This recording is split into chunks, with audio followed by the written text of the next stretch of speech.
good afternoon. I'm Laura from Freckles on the Inside. Welcome to our weaving tutorial. I'm going to take you through some of the basic stitches that are involved in creating your own weaving wall hanger. My other video has shown you some of the basic materials that you need.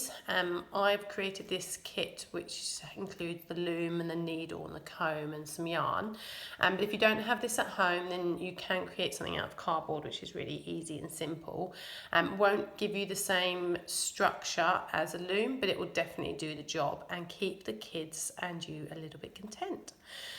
So this video I wanted to take you through just two of the really basic stitches, I guess. We've got our plain weave here, which is really effective with different kinds of yarn, and then you've got your iron knots here. So those are the two things I'm going to start off with teaching about in this one, and as we go through I'll do more videos with some different techniques. As you can see, what I've done is I've placed a little bit of cardboard in and out of my warp lines here.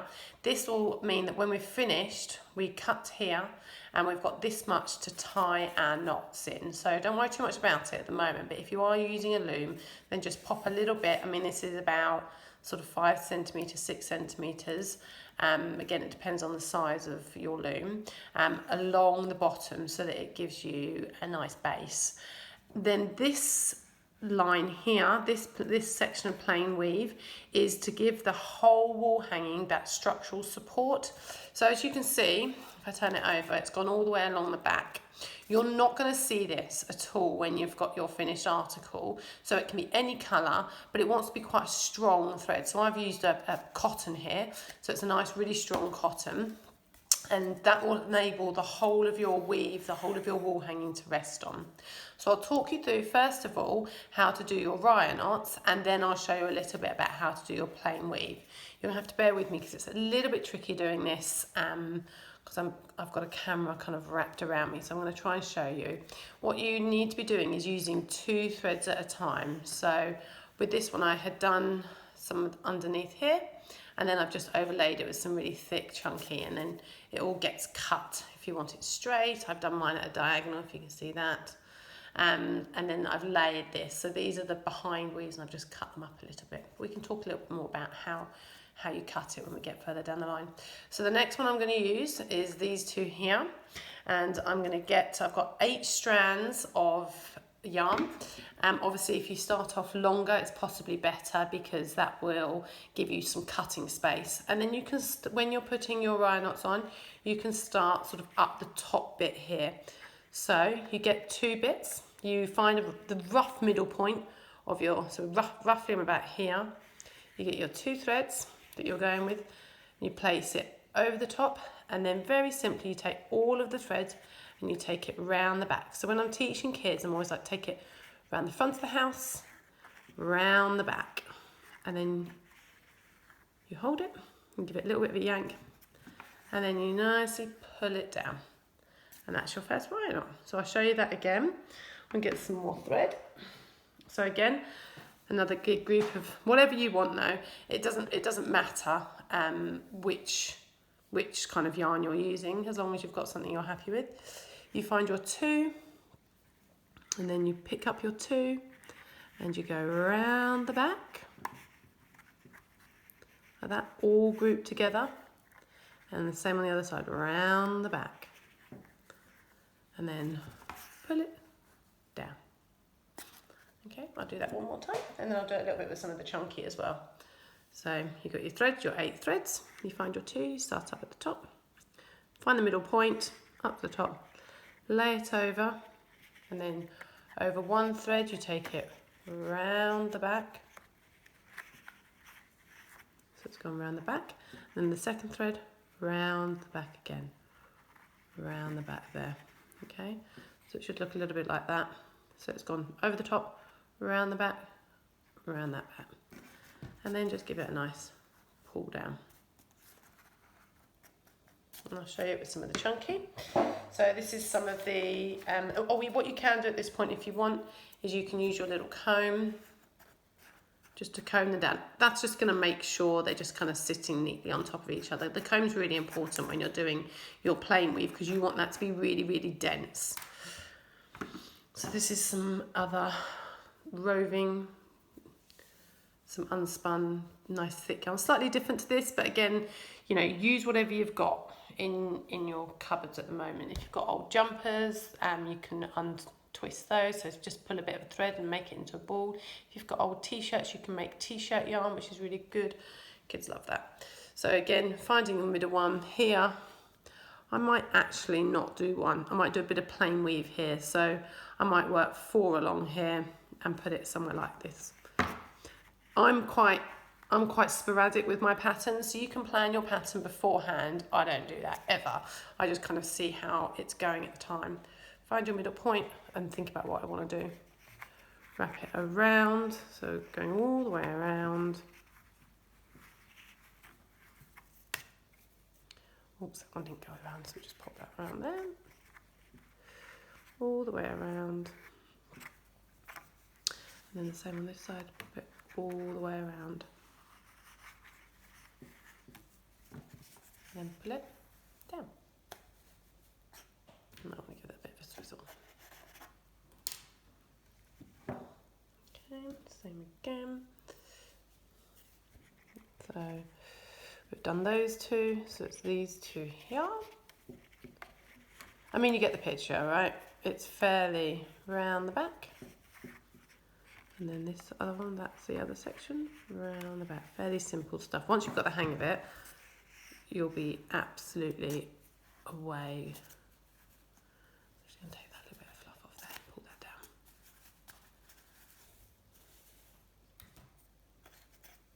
For these last two, I'm just going to add in a little bit of that longer thread. Okay, so I've got, as you see, I've got 4 threads left here with nothing on, so I'm just going to do 2 of these here, and then I can show you a little bit about how to do that plain weave, which is really lovely, really meditative, great for kids. And my kits, I mean, there are loads of other materials that you use if you're doing this, if you get the weaving bug, but I keep mine fairly basic, because to be honest, at this stage, once you're just working it out, I don't think really you need all of that stuff.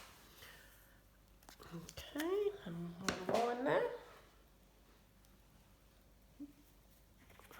So it goes around and around.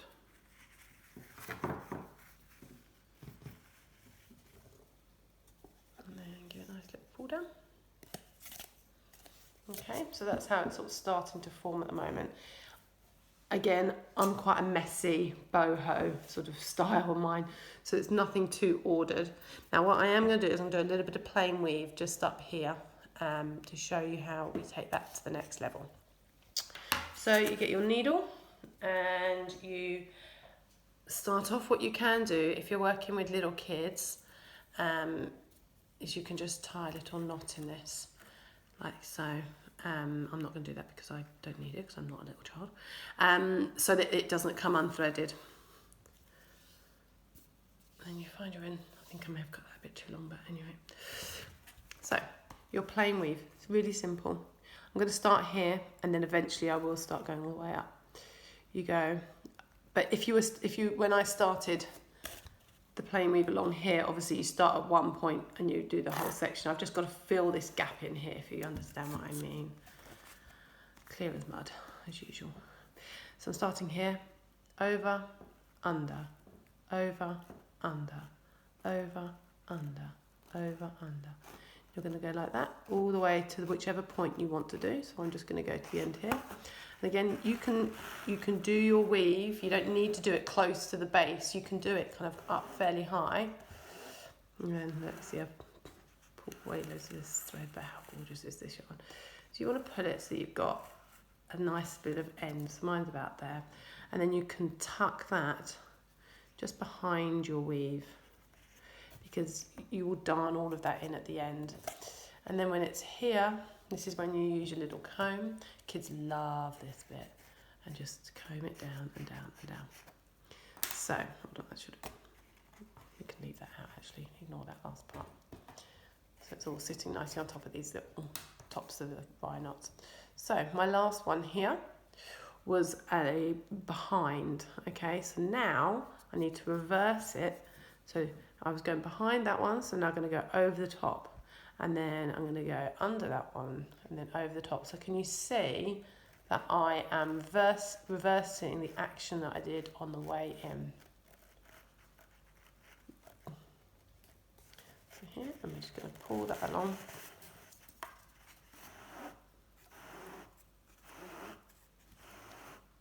And some people just use their fingers when they're weaving, but a comb is a good idea. And then push it down. Again, when you're pushing down, you want the yarn tight so that you lose your warp threads. So I finished my last one finishing here. Can you see? It went over, so now I'm going to go under. So this one was an under, so it goes over. And you just carry on like that. Obviously my loom's, fairly wide. You don't have to, when you're warping your loom, you don't have to do the whole section. So you can make like friendship bracelets or placemats, whatever you want to make. So you might just want to just warp up a smaller section. You might just do this, but you don't have to use the whole loom at any one time. Make sure I'm going all the way to the end and then pulling it through again. So I teach this in a school. I teach years 7 and 8, and it's just phenomenal. Like what they make is so beautiful, so individual, totally unique, and they love it. They absolutely love it. Little tip here: when you're doing this, either if you've started at this end or if you're starting mid, you don't want to be pulling this too tight. Can you see as I'm pulling that, it's bringing in that warp thread, and it will stay like that eventually. So you want to make sure you're fairly, you're not pulling that end too tight. You can create that little rainbow shape and then bring it down like that. And so again, you can see here I've went under, so my next one is over, and this is where that meditative over, under, over, under, over, under, over, under, and they will, my little girl's a bit of a firecracker, and she will sit and do a loom for, she's 8, but she'll do it for a good hour, hour and a bit really, if she's in the right frame of mind. And it is a really good downtime for her when her emotions are going haywire. And especially in the current climate, it's a good time filler and hits art as well. Again, putting that really close. Okay, so I think that's given you enough to go on with. You can now create whatever you want. I always really like using the tassels, the wire knots on the base, especially with the wall hanging. I just think they look really cool. I'm going to see if I can get this one on screen that I did. So one of my very first looms. And so I did loads and loads and loads of tassels here. And then I did a bit of the roving, and then I did the plain weave at the top. It's not the best way to show you, sorry. I've got to sort out how I video these, but it's so squishy and just utterly gorgeous and looks really beautiful, and I've just got to stick up on our wall. So I generally use a lot of the tassels at the bottom, and then I do quite a lot of the plain weaving as I'm going up. You can put patterns on it, so if you wanted to work on a specific pattern, what you can do is have a piece of paper and you could draw your pattern onto a piece of paper, so whether you wanted to have a love heart or a rainbow, and then place your loom on top and then trace on here very gently with your pencil the pattern that you are trying to create. But we can talk a little bit more about how we do patterns at another tape. At the moment, just get started with doing your plain weave and your wire knots, and you will be very content and happy. So I hope that has given you a good starting point for your first weave project. I'd love to see them, so if you're following me on Instagram, which is freckles.on.the.inside, send me a picture of your makes, because it's lovely to see, and makes this whole lockdown a little bit more bearable, knowing that I'm sharing some skills and getting people crafting. Anyway, happy Wednesday. I hope everyone's well, stay safe, lots of love, bye.